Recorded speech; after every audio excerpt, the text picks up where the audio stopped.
Okay, so where did we leave off last class? Well, last class we left off talking about functions defined by integrals. Right? So we had this idea of like, there was, let me find it right here. So we have like g of x is, for instance, the integral from like 1 to x of 1 over t cubed plus 1 dt.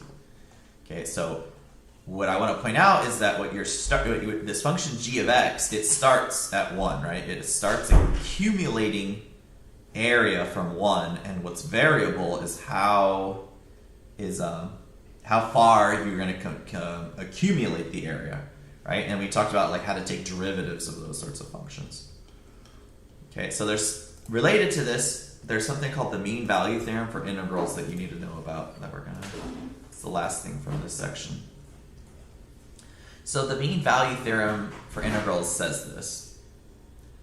So remember that you have the average value of a function. The average value of the function is 1 over b minus a integral from a to b f of x dx. And this is from a couple classes ago, so hopefully you remember this. Now, the mean value theorem tells you something about the average value, basically. So the mean value theorem for integrals tells you that, actually I want to make sure I read it correctly, that there is a value c. So there is a value c.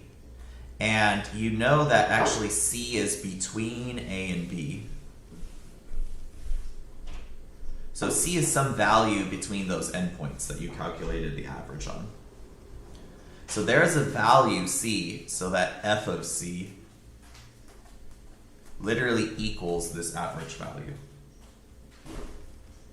Okay, so there's a sort of a nice and more interesting way to rewrite this. If you multiply both sides of the integral by b minus a, so what I'm going to do is I'm going to multiply this side by b minus a, and I'm going to multiply this side by b minus a. Over here, these cancel, and what you get is the integral from a to b, f of x dx, is equal to f of c times b minus a. Okay, so these two statements are equivalent. This statement up here and this statement down here are the same. I just rewrote them. But I want to talk about like what this means. So on the left-hand side of this equation, how would you describe this? What does this integral tell you? What does that integral on the left mean?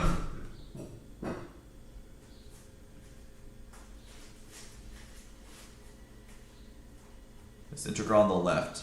Yeah, it's the area between a and b and under f of x. Awesome. So this right here, let's just write it. It's just easier if I type it. This is the area between x equals a and x equals b and under f of x. So that's an area.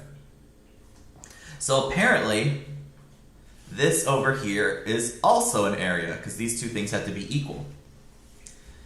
And let's draw our picture of what this looks like. We're going to insert a... Okay, but I like doing that when I like to enter those in white. Let me change the color. I like it when the axis is white. Okay. So here's your x and y axis.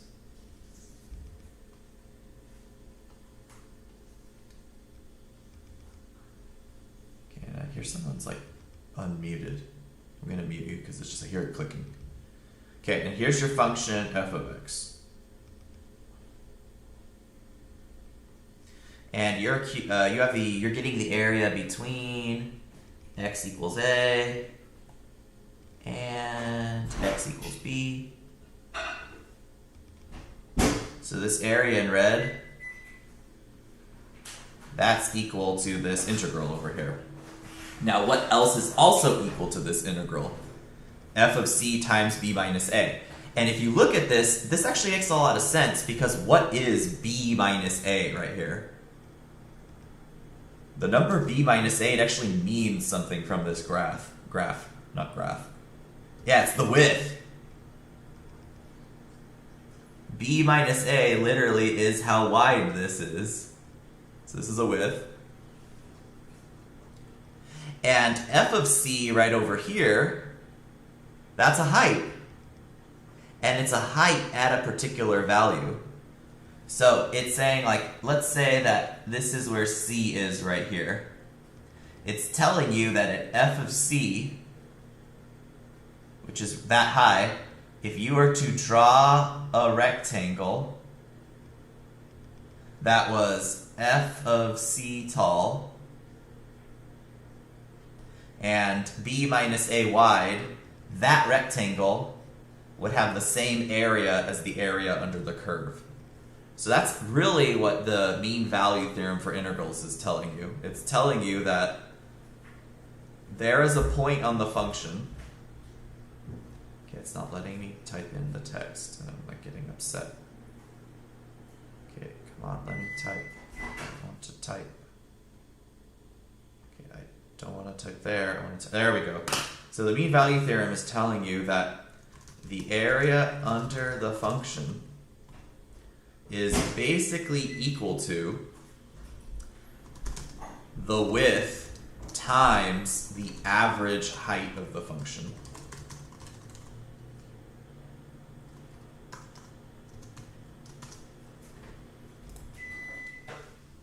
Okay, so if you want to think about, like, well, what is the mean value theorem like telling us in words? It says that the average value of the function is special because it is the height that, if you were to multiply that height by the width of that area, you get what that integral is equal to. Okay. So that was the last thing from section 1.3. We can move on to section 1.4 now. I mean, unless there are questions about this. Does it make sense? Are there questions about what the mean value theorem is telling you? That's what I want to know. In terms of this relationship between the area under the curve or this rectangle, which is f of c times b minus a. Or what I mean by when I say that rectangle.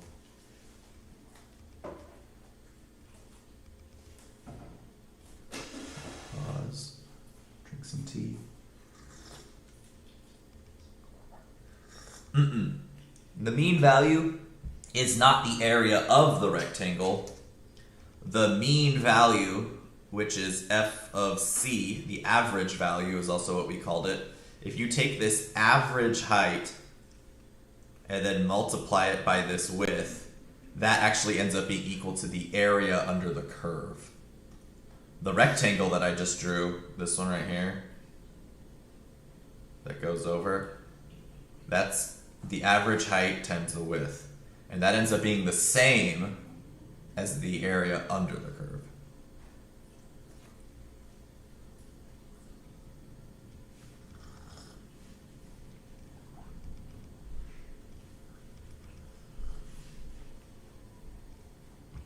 Okay.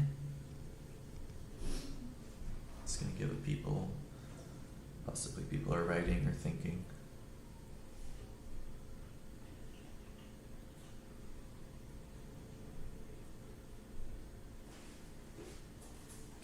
Okay, we're going to move on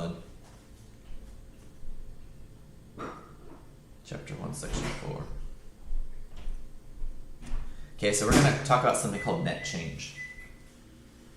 So this continues with this idea of functions defined by integrals. So our g of x is going to be an integral, let's say from a to x, and we're going to integrate under f of t dt.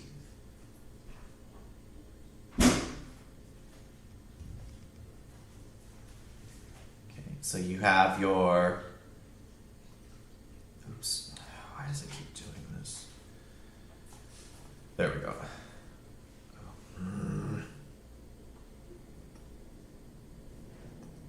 Sorry, it's like Not drawing the way I want. Ah!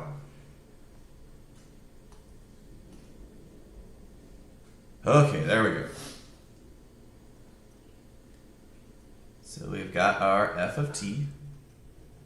We're going to start getting area at x equals a. And, or sorry, t equals a, my bad.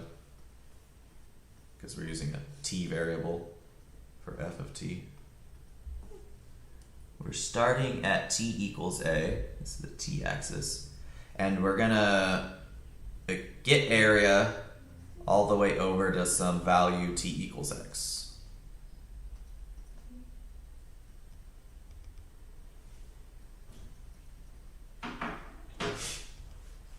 Okay, and you can change this value, this x value, by plugging it into the function, and it changes. So let's say right here, you have some area. So this would be, so this area right here, let's call it 1. It goes from a to x. That's g of x.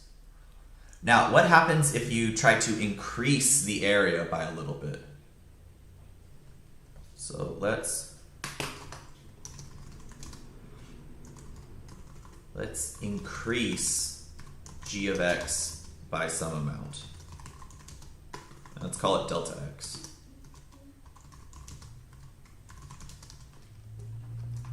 So what I'm interested in calculating is g of x plus delta x.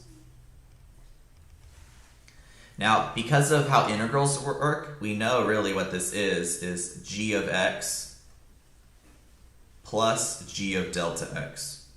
Because this right here, that's that area that I'm calling area 1, right? All of this part over here.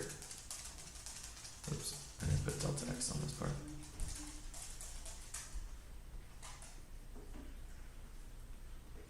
Okay, now, actually, that's not g of delta x, I'm sorry. That's actually,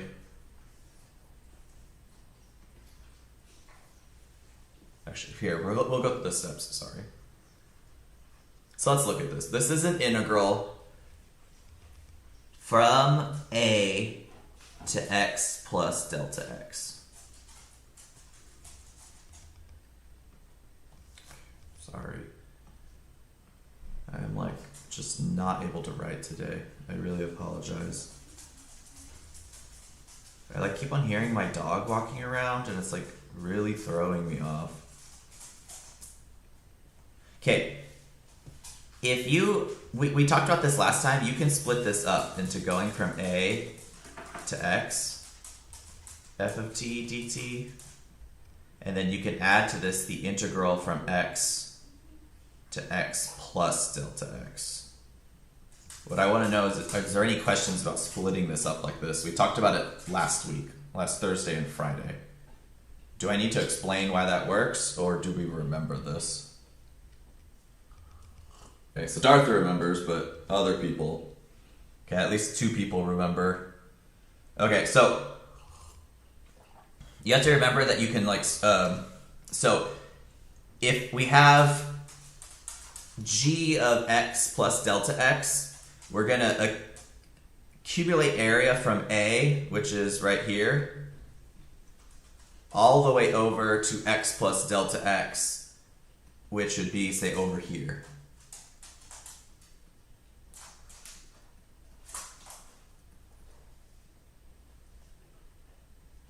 Okay, now you can look at it. We're going to go from this point right here, t equals a, all the way over to this point over here, t equals x plus delta x. You have to remember that according to the laws of integration, you can choose a point in between in the middle, in other words, t equals x, and you can split up your integral.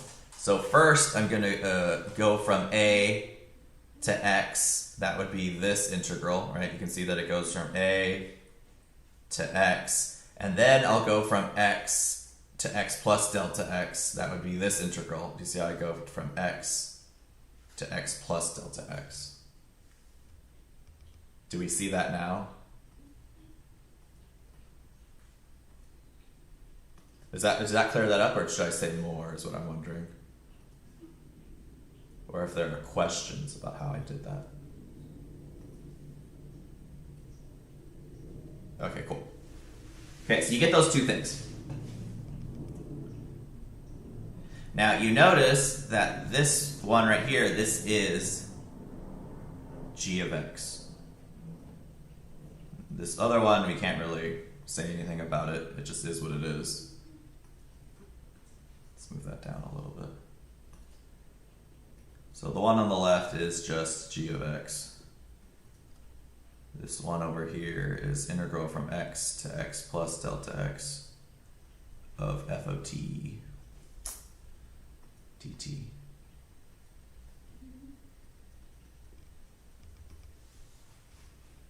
Okay, so if you want to increase g of x by some amount delta x, if you start over here, g of x plus delta x, you're going to get whatever you had from g of x. That's that first area. And then now you're going to get this integral over here. And if delta x is small enough, then that integral, this area, is going to be pretty close. Like, what shape does this look like it has, this part that I'm adding right here? Like, if you look at this, like approximately what is pretty close to the area of this integral? Like, if you wanted the area of this area right here, what could you basically approximate it pretty decently with? How wide is that rectangle? How far is it from the left endpoint to the right endpoint? Delta x, excellent. And approximately how tall is that rectangle?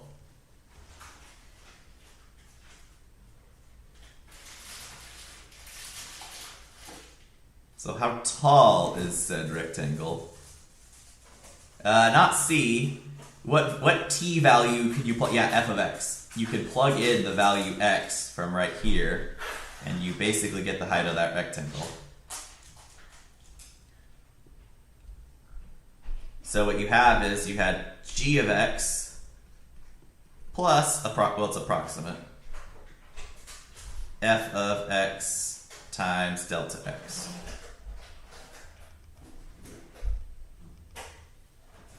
So what's going on is that if you add a little inside of the function, you're getting the value of the stuff from before plus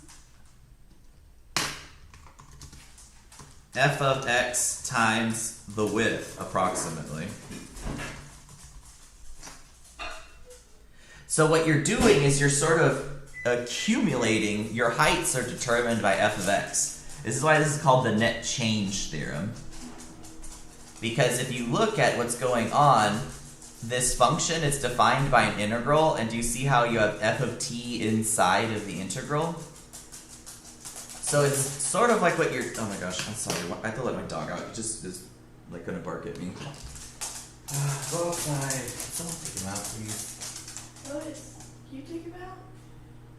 Take him out, please. Yes.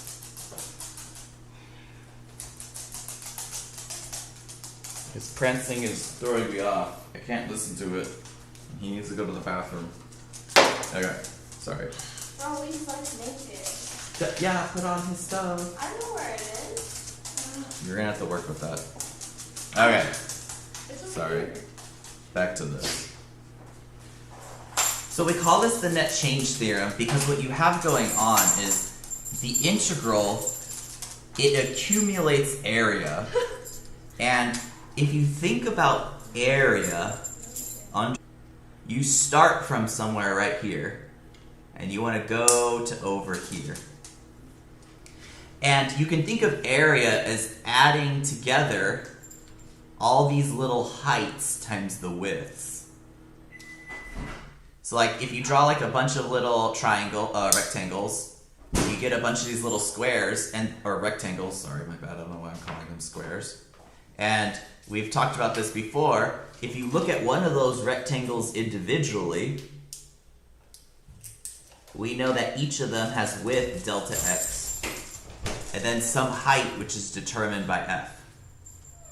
So the area of one of these is f of x times delta x. That's what we're seeing right over here. Okay, so what you're doing is basically accumulating all of these heights. So like so some of the heights of the rectangles are taller, some of them are smaller, and as that function f goes up or down, you're adding more or less area. So for instance, this first rectangle right here that I'm like shading in, it's tall, so that will be a lot of area.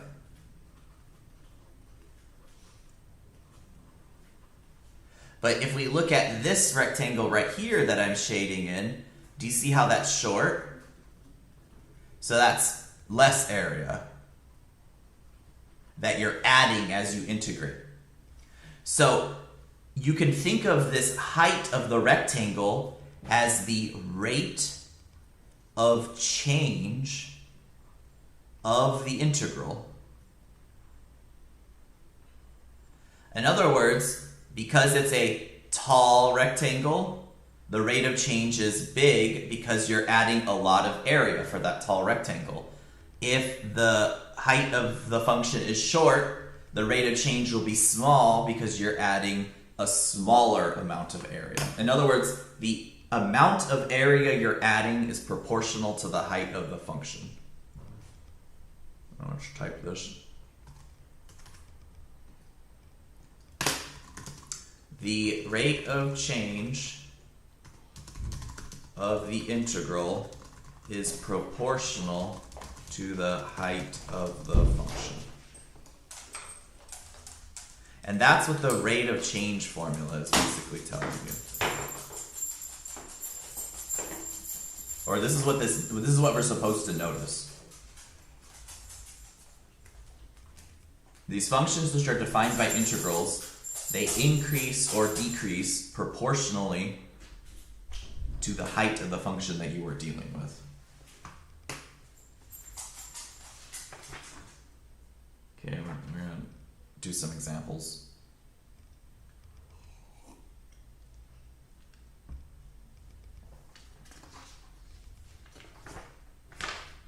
Okay.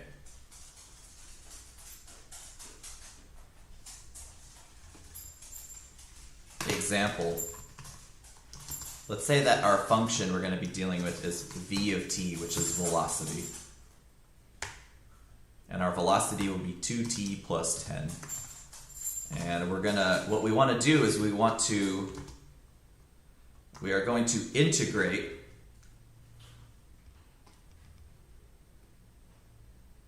this velocity function from time equals 0 to time equals 2. And we want to know, like, this number that we get, what does it mean?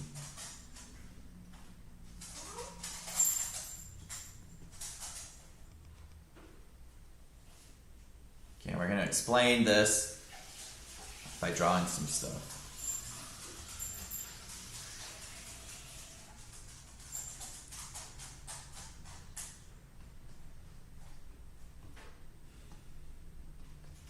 Okay, so this is going to be my t-axis. And this is going to be my velocity axis. My independent variable is t.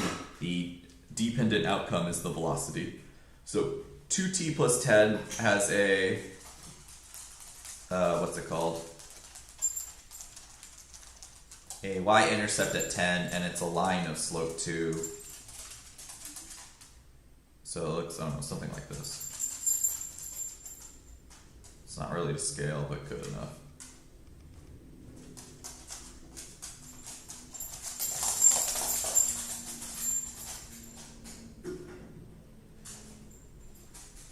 Okay, and we're going to find the area under this curve between t equals 0 and t equals 2.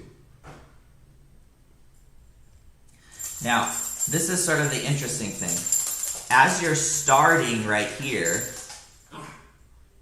compared to over here, what's happening, if you were to define some, oh my god, burrito, shh. If you were to define a function that accumulates this area, are you adding more or less area on the rectangle on the left versus the rectangle on the right? So what do we think? Are you adding more or less as you look under the curve? The left versus right. So which one's more and which one's less? There's a better question. The right is more. Okay, so that means at time equals 0, the rate of change is less. Oops. The rate of change is less than the rate of change at time equals 2. Because you could just see, because the function is increasing, my velocity is increasing, it has increased from time equals 0 to time equals 2, the integral is going to change quicker, right? Okay, so when you integrate a velocity function, what you're doing is accumulating all of that velocity. So what do you get when you accumulate speed over time? Like, what practically happens? An object is moving from time equals 0 to time equals 2 at some given speed. What is the net effect of all of that speed? Well, it is moving faster, but what's the net effect of speed is distance moved. So the net effect of the speed is equal to some distance that is moved. And this should make intuitive sense. At the beginning, you're moving slower, so you move less. At the end, you're moving faster, so you move more in that period of time. That's basically what we're talking about here. So the integral, it like accumulates and says like, well, if you look at all of this thing, like a velocity as your rate of change, what is the net effect of all of that change? In this case, it's some distance being moved.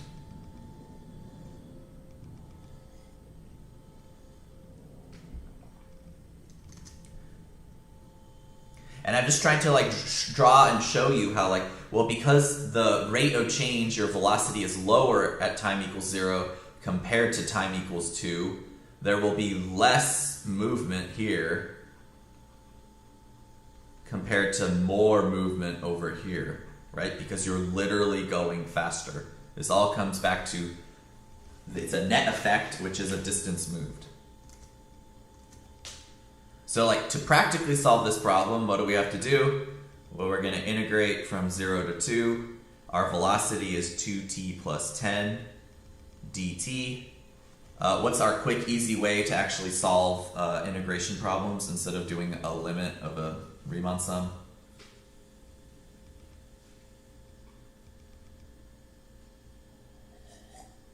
So instead of finding the limit of a Riemann sum, how should I calculate this now?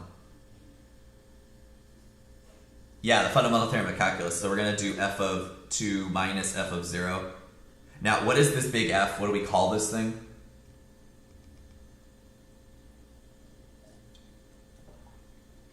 There's a name for that big F that I'm plugging 2 and 0 into. Yeah, the antiderivative. So in this case, our antiderivative is going to be t squared plus 10t, right? Because if you take the derivative of that, you'll get 2t plus 10. So I'm going to plug 2 and 0 into that. So 2 squared is 4. 2 times 10 is 20. So you get 24 minus, if you plug 0 in, you get 0.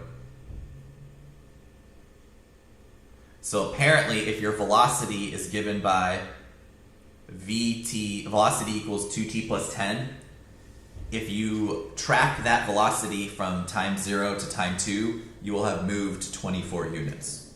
24 units moved.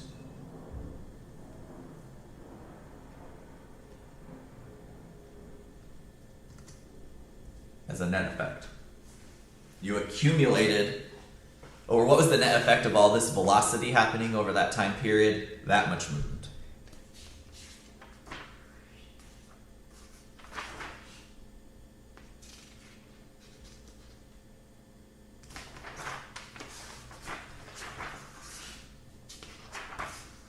Okay, and we're gonna like talk about some more examples of this, like how these get used.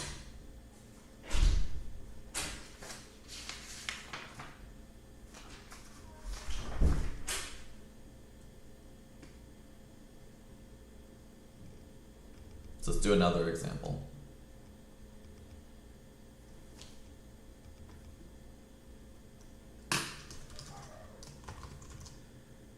Okay, so let's say you have like a boat.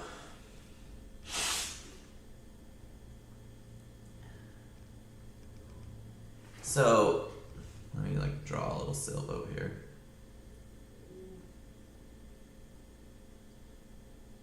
Or no, it's a motorboat here.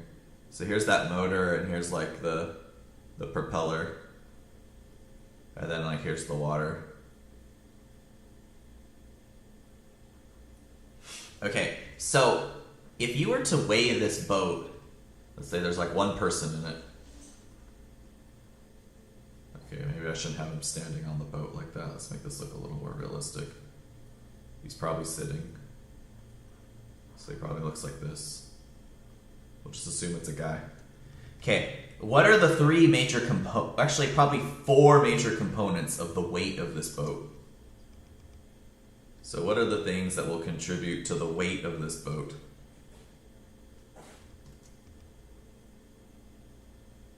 Like, practically speaking. Throw them out there. Like if you were to take the boat out of water and weigh it, like what are like the things that you could break it up into? Like the individual components that would each have weight. Okay, the hull itself, which we'll call the boat, or the hull. What else? The motor, thank you. What else?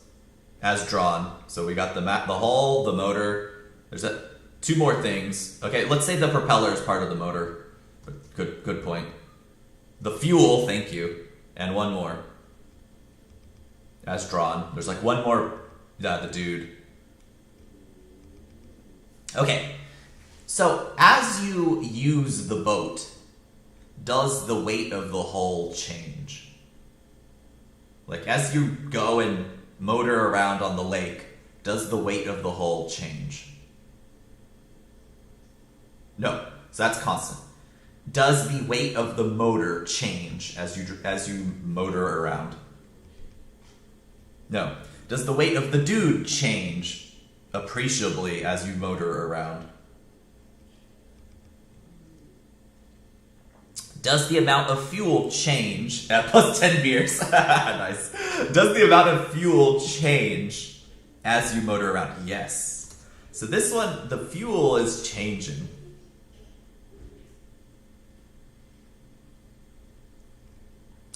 And how much fuel you use is proportional to the weight. So the amount of fuel used is proportional to the weight that's being moved.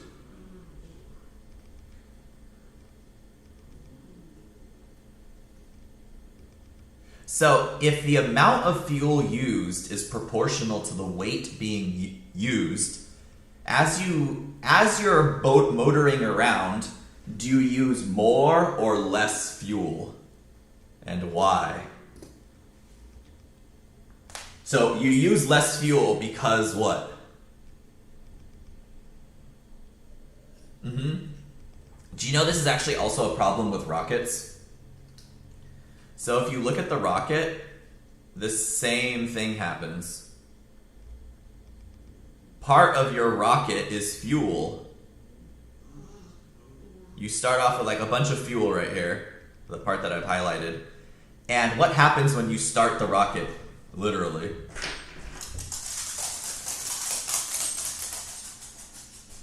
So like as you use the rocket, what literally happens? What happens to the amount of fuel you have? It burns fuel. But because you're burning fuel, what does that mean? The rocket now has less to push to move. So as you burn fuel, the rocket has less to push, which means it actually can like speed up, right? There's less weight. Yeah, you get more power, exactly. So did you know that this is an issue? To make a more powerful rocket, what do you need? More fuel. But then, because your rocket has more fuel, you need more fuel to move the more fuel. And did you know like there's this vicious cycle? That's actually why you want the rocket to be as small as possible. Well, yeah, the gravity changes a little bit, but the burning of the fuel is more of an issue. So if you want a more powerful rocket, or if you want to go further, you need more fuel. But that means you have to lift up that fuel in the first place. So same thing with the boat, basically. Okay, so very often you will find out that you'll have some sort of function which tells you how the fuel is used. So let's say that we know that we consume fuel at a rate of R of t equals 5 minus t cubed. So as you can see, as time goes on, you consume less fuel. Why? Because you have less fuel to push around, right? Like literally, you burn the fuel, which means there's less to push against, which means you can use less fuel. Which is actually why, sort of, actually probably doesn't matter so much for cars, because they're super heavy and fuel doesn't weigh that much. But it definitely happens for rockets, because they're mostly fuel. So here we are, we're consuming fuel at this rate. Now the question becomes, how much fuel do we consume in the first 2 hours of boating?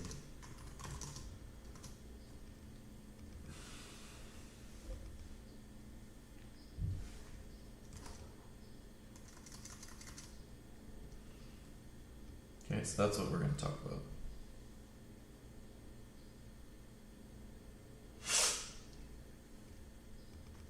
Cool.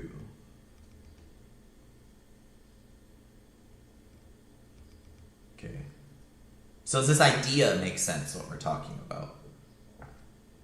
Like what we're answering? What is the rate of change that we're dealing with? The rate of fuel consumption. If you plug in a t value into that, it tells you how quickly you are burning fuel. Okay, so if you integrate, so we're gonna integrate from 0 to 2 because it's the first 2 hours, my rate function. Practically speaking, what is this going to be equal to? So if I integrate this, what is it literally going to give me?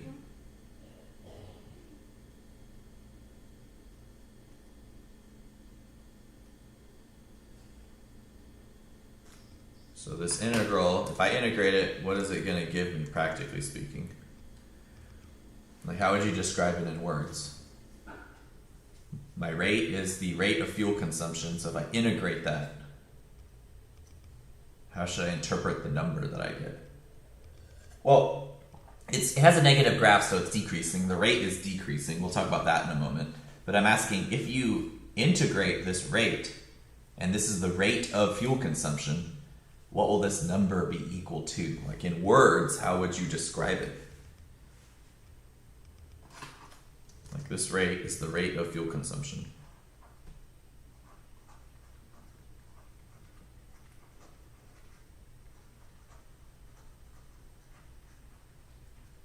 The amount of fuel burned, yes. So this will be the, well, it's technically not the amount of fuel burned, it's something really close, but it makes sense that you would think that. Technically what it is the net effect on the amount of fuel, i.e., the amount of fuel used.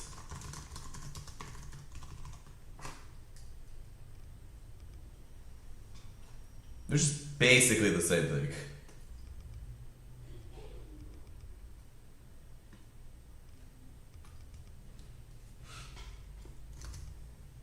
So if you integrate the rate of change at which you are burning fuel, it tells you, well, how much fuel you burned.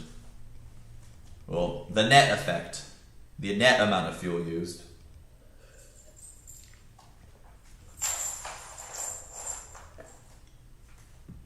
Okay, now let's talk about what do we know is going to happen here. This is something that Alina talked about. Here I have my graph. I've got my t-axis. My rate is up here. Now, what do you know about this rate? It's 5 minus t cubed. So the rate is, how would you describe it?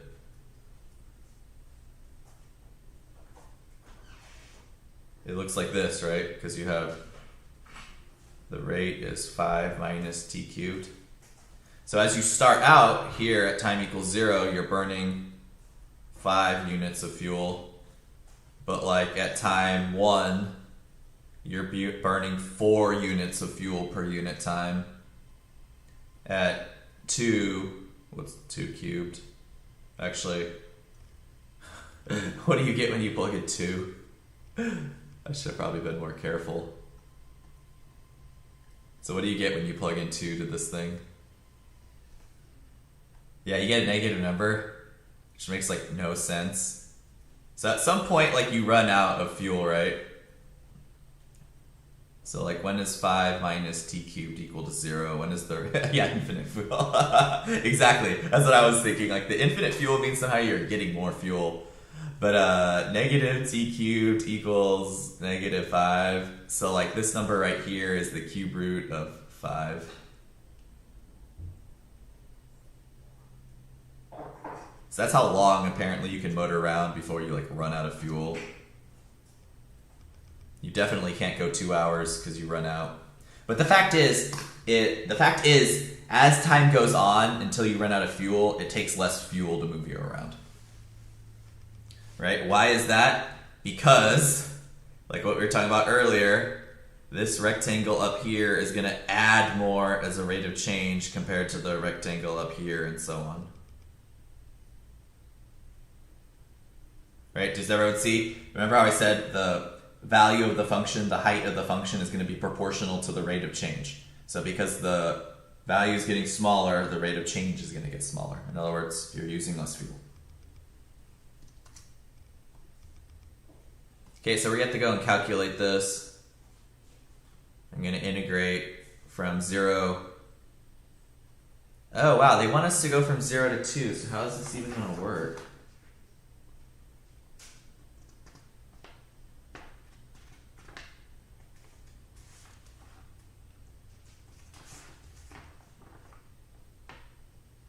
Wow, this is like a really bad problem. Because 2 cubed is 8 and 5 minus 8 is negative 3. I got this from the book, but does it make sense to everyone that you shouldn't talk about... Why can't the boat even get used for 2 hours is my question. If you'd like think about this. Like... Why would you not be able to motor around for 2 hours? Yeah, you'd run out of fuel. So we're going to change this problem. And instead of the first 2 hours, it's going to be the first 1 hour. Right? Because you see how over here you still are using fuel after 1 hour?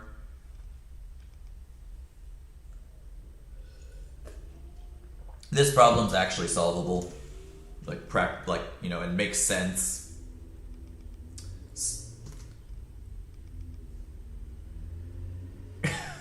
Yeah. So like at some point it makes no sense, right? Where it's like, but like when you integrate it, it doesn't think about it that way because it will actually start like imagining that you're adding fuel over here when it gets negative. So you'd have to be a little careful, but yeah, you could. But I get what you're saying, like you'd run out of fuel, but then like it's more complicated to set up the problem in that case. So our function is 5 minus t cubed dt. Okay, to solve this, we need the antiderivative. What is my antiderivative here? Like, what will my antiderivative be?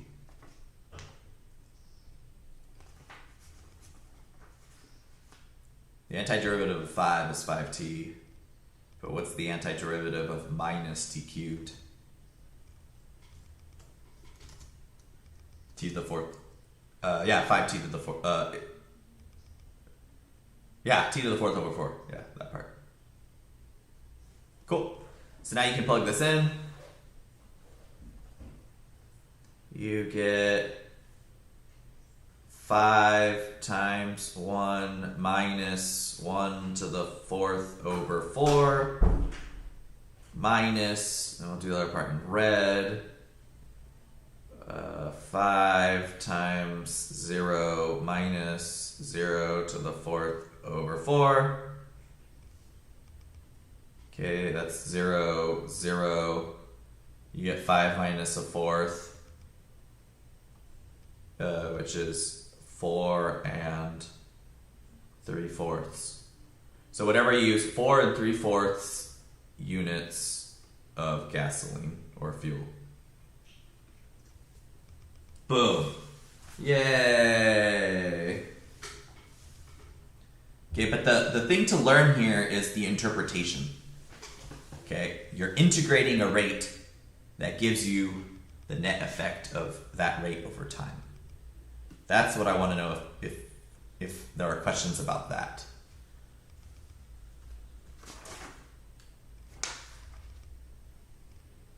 Yeah, they did. They integrated from 0 to 2 and they got 6. But that doesn't really make any sense because you can only integrate up to whatever the cube root of 5 is. And let's just...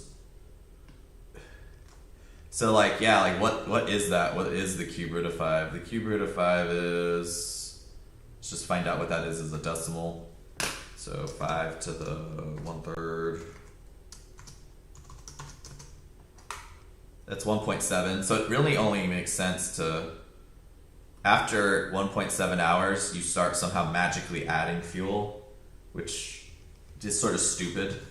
Like, because that's probably not going to happen, right? It's not like, I mean, I guess that would be like somehow, well, no, because this would not make sense because that would literally mean that like after 1.7 hours, instead of burning fuel to move the boat around, what starts happening when you move the boat? So after 1.7, instead of burning fuel, yeah, you start unburning fuel. Like your motor somehow like sucks up stuff from the air and like puts fuel into the gas tank. Like the motor starts working backwards somehow, which literally... That doesn't matter because you would still get negative, you would still never get a negative rate of fuel because that would imply that somehow the action of the motor creates fuel. But that's why that's why your thing makes sense. Like if somehow, but the thing is, if they already had the fuel, that would already be on the weight of the boat, right? So like once again, like it's a bad question, at least the way the book wrote it, because they go past 1.7. Okay, but does it make sense? Like I want to know, are there questions about the meaning of this? That this you have this. The integral of a rate of change tells you what the effect of that change is over time. Things we want to ask about that.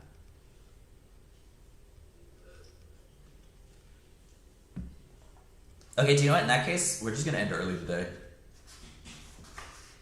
This is a good place to stop. So before you go, please tell me I was here. Just say that in the chat. And when you're done, you're done. You can log out.